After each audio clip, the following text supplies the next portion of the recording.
Let's talk to Dr. Rakib Ehsan, who is, of course, from the Henry Jackson Society. He's got a new survey out that he's done, some research into anti-Semitism amongst the Muslim community. Dr. Rakib, very good morning to you. Welcome. Morning, Mike. How are you? Yeah, very well indeed. How's it going up in your neck of the woods? Is it pretty hot? Well, in Luton, it is very hot, and we also have a very warm breeze as well. So it has a very distinctly, how do you say, Bangladeshi feel. It does remind me of a spell I spent in Bangladesh back in 2017. So yeah, it's very hot here, Mike. Well, this is one of the things that we've been told by our sleep expert. If you just imagine that you're on holiday, you'll find it a lot easier to get around, a lot easier to sleep over the course of the evening instead of worrying about it.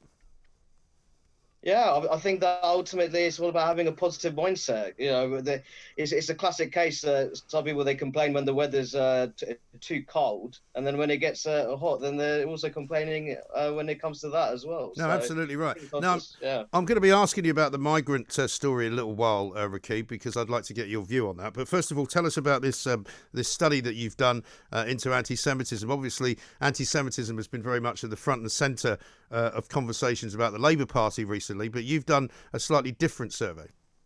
Sure. So, Mike, we've known for some time that when it comes to anti-Semitic views, they're more prevalent within British Muslim communities. So there was a report published by the Institute for Jewish Policy Research back in 2017, which showed that when it comes to anti-Semitic views, such as thinking that the Holocaust is a myth or it's been exaggerated, or that Jewish people have a sort of natural feeling of group superiority over non-Jews, these views are more concentrated among British Muslims. So building on this existing research, I've produced a report which looks at which parts of British Muslim communities are more likely to hold anti-Semitic views and which sections of the British Muslim population are less likely to hold those views. Mm. And as far as that delineation, what would you say is the main difference between those two groups? So I would say, Mike, from the study, there's a very positive case for integration. So British Muslims who are part of close friendship groups where their close friends are from a non-Muslim background, they are less likely to believe in anti-Semitic conspiracy theories. They're more likely to have positive orientations towards non-Muslim groups in British society. In comparison, British Muslims who are part of predominantly or indeed exclusively Muslim friendship groups, they're more likely to believe in anti-Semitic conspiracy theories, more likely to be of the view that Jewish people have too much control when it comes to the global banking system, global political leadership, global media, global entertainment, even the global arms production industry. And they're less likely to have positive views towards non-Muslim groups. So I would say that there's a very clear thread which runs through the report that I produced, is that British Muslims who are better integrated, especially through their close friendship groups, are less likely to hold these problematic anti-Semitic views and are more likely to hold positive views of non-Muslims living in British society. Right. And does much of that have to do with how communities are actually put together and what the schools are like? Because obviously if you've got Muslim kids going to school with lots of other kids who are not Muslim, then that's likely to be more integrated than if they're going to, say, a faith school. Sure, Mike, I've always made the point that when it comes to mixing with people from a different cultural, racial, ethnic or religious background, there are going to be misunderstandings, and that there will be a degree of, you could say, a degree of conflict. That is just inevitable in a society as diverse as ours.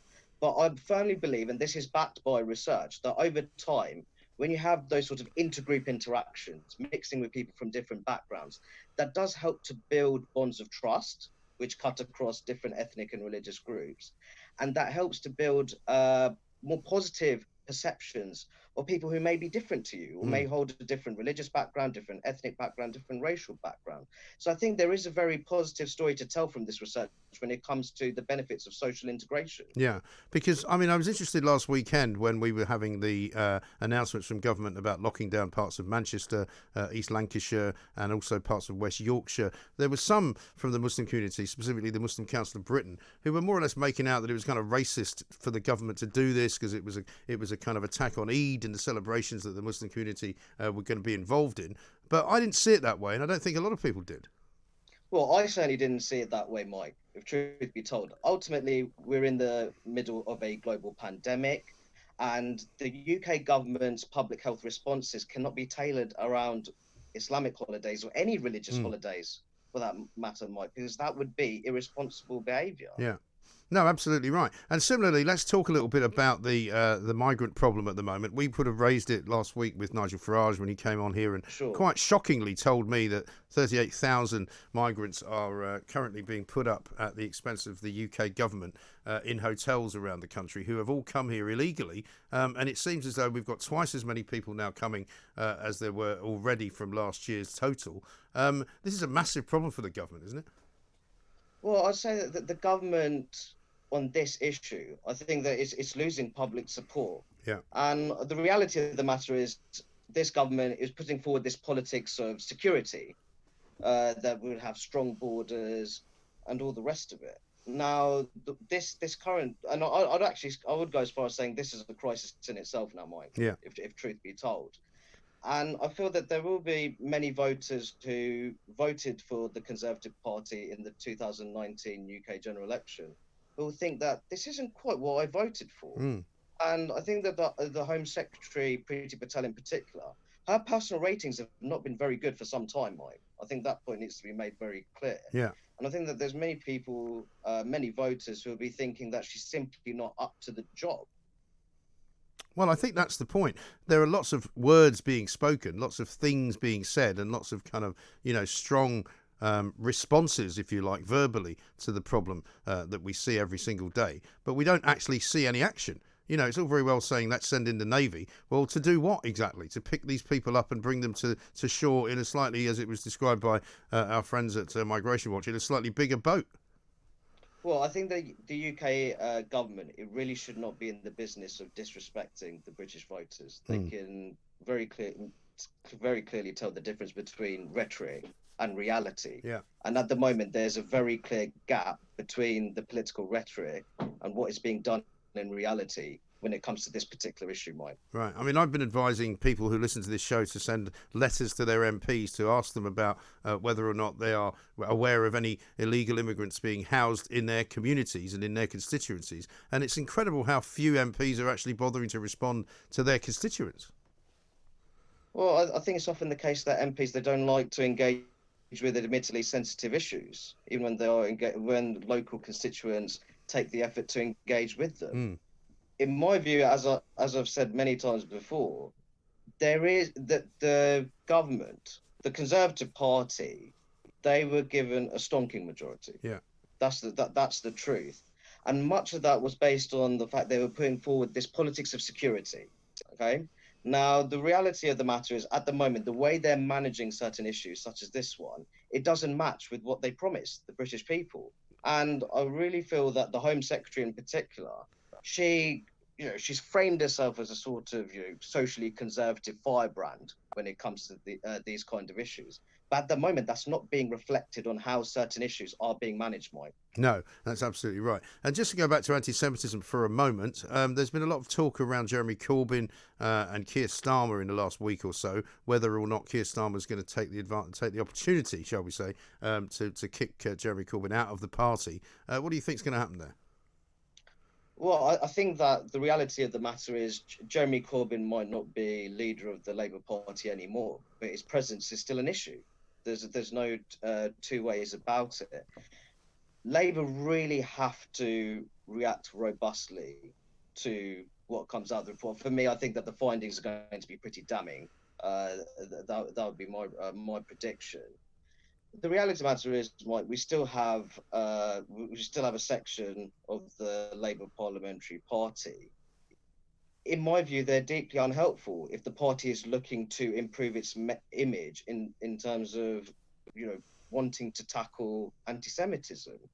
And I'd really make this point as well, that Jeremy Corbyn's his leadership, it has led to a fundamental breakdown in the relationship between the Labour Party and British Jewish voters, including British Jewish voters who traditionally voted for the Labour Party. Right. In terms of what can be done, there have been rumours of the whip being taken, the party whip being taken off Jeremy Corbyn. I'm not sure that would happen. To be honest, that would be a very robust course of action. Mm. But what I would say is that while the likes of Jeremy Corbyn are in the parliamentary party, it is going to be difficult for Labour to improve its image when it comes to the issue of anti-Semitism. Yeah. And that's the other question, I suppose, finally, for you, Dr. Rakib. Is there a connection between what you've found in some Muslim communities in terms of anti Semitism and the Labour Party's anti Semitism? Well, I'd make this point, Mike. The reality of the matter is the Labour Party commands very high levels of electoral support within the broader British Muslim population. Now, if one is very serious about tackling anti-Semitism, they can't be selective about what kind of anti-Semitism that is. The reality of the matter is that anti-Semitism, I call it the one ring of racism. Mm. It unites far left, far right, and radical Islamist ideologues.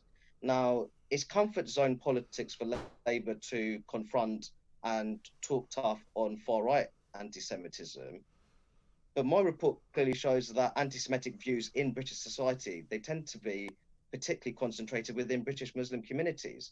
So the Labour Party there, they have to be honest about where anti-Semitic views are more concentrated, which groups tend to hold them more, and they have to tackle anti-Semitism irrespective of the electoral risks involved. Yeah.